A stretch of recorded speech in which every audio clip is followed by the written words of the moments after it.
En el sistema educativo de cualquier país es importante tener en cuenta la política, la cultura y la economía. Son factores que afectan mucho. Y para que lo podáis entender todo un poquito mejor, os vamos a explicar aspectos muy importantes en las leyes básicas del sistema educativo español. Primero, las leyes que vamos a explicar son como una guía básica que explican todo lo que el país necesita y nosotros poder ayudarle de tal forma que todo funcione de manera ordenada. España es muy grande. ¿Funcionamos igual en todas partes? Muy buena pregunta, Ramón. Pues no, la manera en la que está organizada el país es como se dan los poderes en distintas comunidades, pues las leyes generales también van cambiando por comunidades. Nosotros sobre todo nos vamos a centrar en las generales del sistema español y en la región extremeña. La primera vez que se reguló la educación en España fue con la Constitución, específicamente con el artículo 27. Lo primero que se puede leer aquí es muy importante. Todos tienen derecho a la educación. Da igual que sean niños y niñas de todos tipos, necesitan aprender. Además, es obligatorio que los niños vayan al colegio, así nos aseguramos de que todos reciben educación. ¿Y para qué vamos al colegio? Pues, según la Constitución, las escuelas tienen que ayudar a que cada persona crezca y aprenda a vivir en sociedad de manera respetuosa. Como esto es muy importante, la educación es gratis, la paga el gobierno. Es como un regalo para todos los niños. El gobierno también se encarga de hacer que todo funcione como debe. ¿Y cómo lo hace? Pues se asegura de que todos los niños tengan la oportunidad de ir a la escuela y aprender, creando lugares donde puedan hacerlo. Pero siempre se pueden abrir nuevas escuelas. Cualquier persona o grupo puede crear una nueva escuela. ¿Puede hacerlo quien quiera? Sí, siempre y cuando que sigan las leyes que pone el gobierno. Porque también se asegura de que los coles sigan estas reglas y de que todo esté funcionando bien. Y si una escuela cumple con ciertas condiciones, el gobierno puede ayudarla para que sea aún mejor. ¿Cuántas cosas hace el gobierno? Pues sí, pero no todo lo hacen ellos. Todos pueden ayudar en la escuela, los maestros, los padres y a veces incluso los estudiantes pueden ayudar a decidir un poco cómo se manejan las escuelas. Además, los padres tienen un papel fundamental. Los papás y las mamás pueden elegir cómo quieren que sus hijos aprendan sobre la religión y los valores. Los colegios tienen que intentar adaptarse a la cultura de todos sus alumnos. ¿Eso es todo lo que dice la Constitución? Hay una cosa más. Las universidades son especiales. Las universidades son escuelas para aprender cosas más difíciles para los mayores. Estas tienen su propia manera de funcionar, siempre siguiendo unas pautas, unas reglas. ¿Alguien podría decirnos qué ha aprendido de la Constitución? Yo. La educación es un derecho para todos y hay muchas personas y reglas que ayudan a que todos puedan aprender y ser respetuosos. Muy bien. Vale, vamos a empezar ahora con las leyes, así que podéis sacar los móviles y el primer documento que os hemos mandado por el grupo, ya que es una línea temporal sobre las leyes educativas en España desde los años 80. La primera ley que se aprueba en España es la LODE de 1985. Es la Ley Orgánica Reguladora del Derecho de la Educación. Su principal objetivo es asegurar que todas las personas tengan acceso a una educación básica, que sea obligatoria y gratuita, sin que haya discriminación de ningún tipo.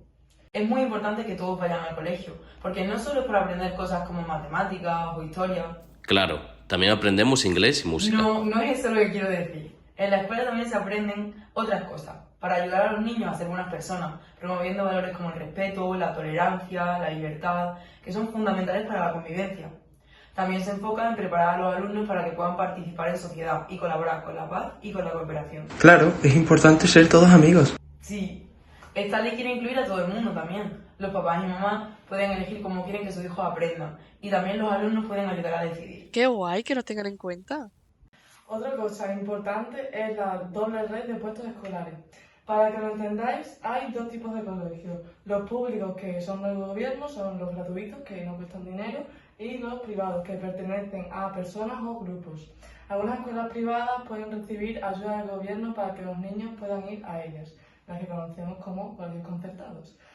Y bueno, pues hasta aquí todo bien. Vamos con la siguiente ley. Más tarde, en 1990, se publica la LOCSE, Ley Orgánica de Ordenación General del Sistema Educativo, la cual regula la estructura y la organización del sistema educativo en sus niveles no universitarios.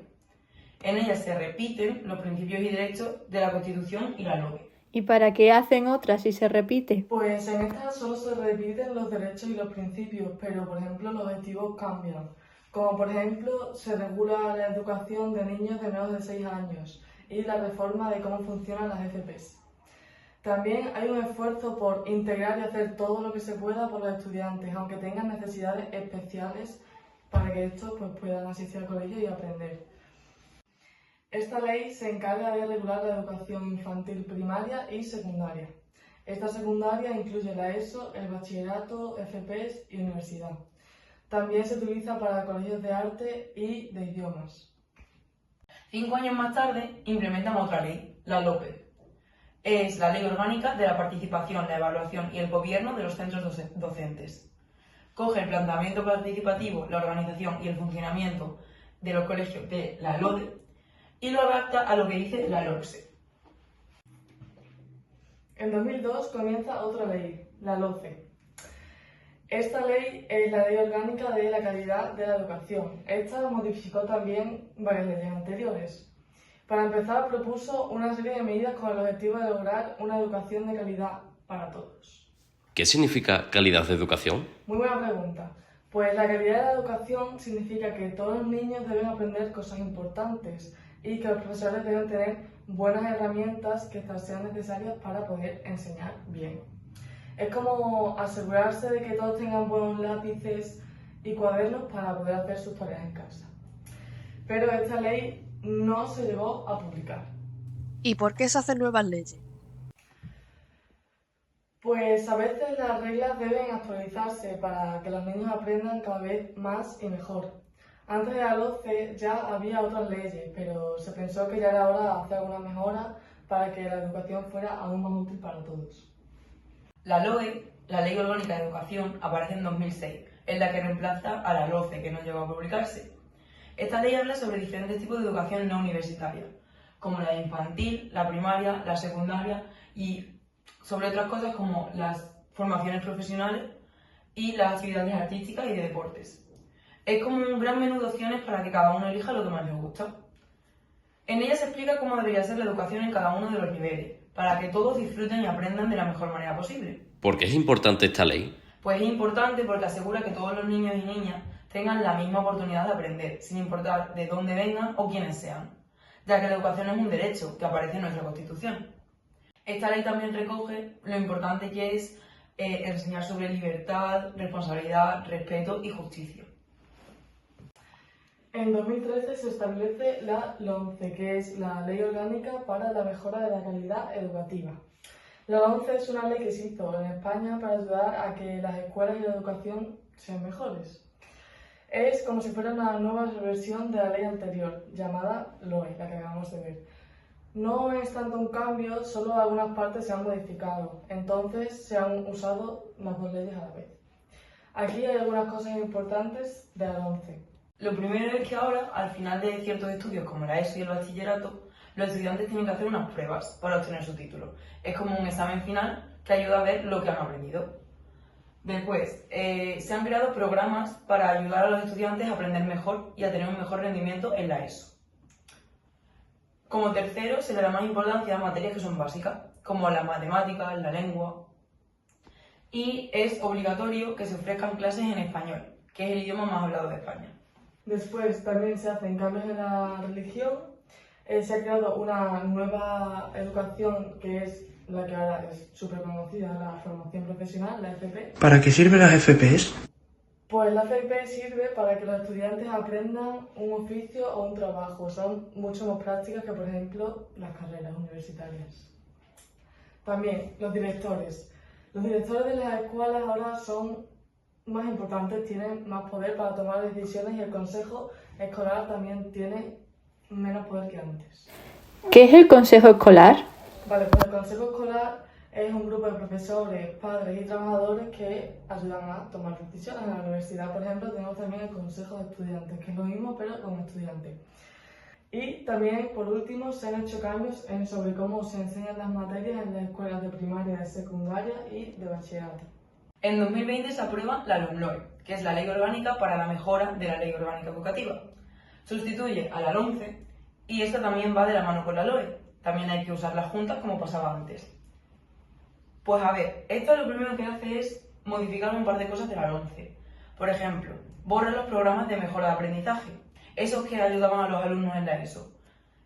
y vuelve a poner unos programas que había antes, que eran los de diversificación curricular en tercero y cuarto de la ESO, que también sirven para ayudar a aprender, pero vieron que eran mejores hechos que los anteriores. Otra cosa que borran son los exámenes finales en primaria, ESO y bachillerato. Así, los alumnos tienen menos presión y pueden centrarse más en aprender que en aprobar.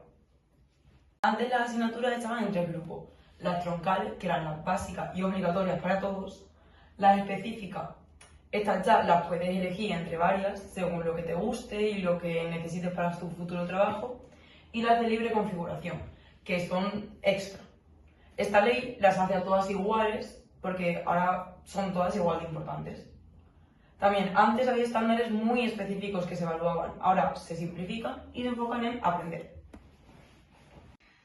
Ahora también con esta nueva ley se le da más importancia a que todos aprendan sin importar si son niños o niñas, es decir, que aprendan todos juntos y de manera igualitaria.